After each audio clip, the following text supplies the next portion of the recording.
Fi kważi sentejn kienu madwar 10,000 il-pazjenti li ġew riferuti għad-dentisti fil-privat bi spejjeż imħallsa mill-Gvern. Mistoqsija parlamentari mwieġba mid-Deputat Prim Ministru u Ministru għas-Saħħa Chris Fearn turi kif mill-bidu tal-iskema, jiġifieri minn frar tal-2016 sa Diċembru tal-2017, kienu 9,076 il-persuni li jagħmlu użu minn dan is-servizz.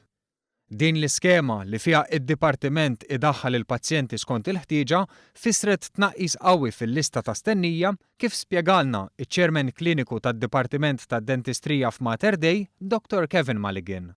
Fil-2011 il-kliniċi kollha fil-qasam tal-kura primarja kienu ingħalqu u allura l-load kollu ġie fuq dal-isptar. Dan is-servizz fil-privat qed jgħin biex jitnaqqas l-listi ta' stennija għal daw is-servizzi kollha, ovvjament hemm ħafna iktar xisir. Lista ta' stennija li kellha bżonn azzjoni wara snin ta' piżijiet jakkumulaw. F'Jannar tal-2015 skont il-kalkoli tiegħi il-lista ta' stennija għal check-ups kienu ta' madwar 40,000 persuna jistennew għall-appuntament għal check-up.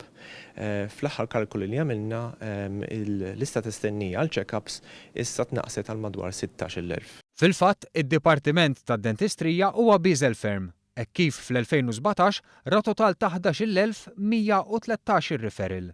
Fl-istess sena, minn barra iktar minn 3,400 konsultazzjoni saru iktar minn 13,000 check-up, medja ta' 36 check-up f'kull jum tas-sena.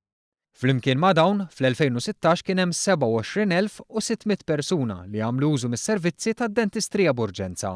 Is-sena li għaddiet, dawn telgħu għal kważi 33,200. Ċifri li juru l-ammont ta' xogħol li ta' kuljum jerfa' d-Dipartiment tad-Dentistrija u l-bżonn ta' appoġġ mill-privat biex iż-żmien ta' stennija kull ma jmur jonqos.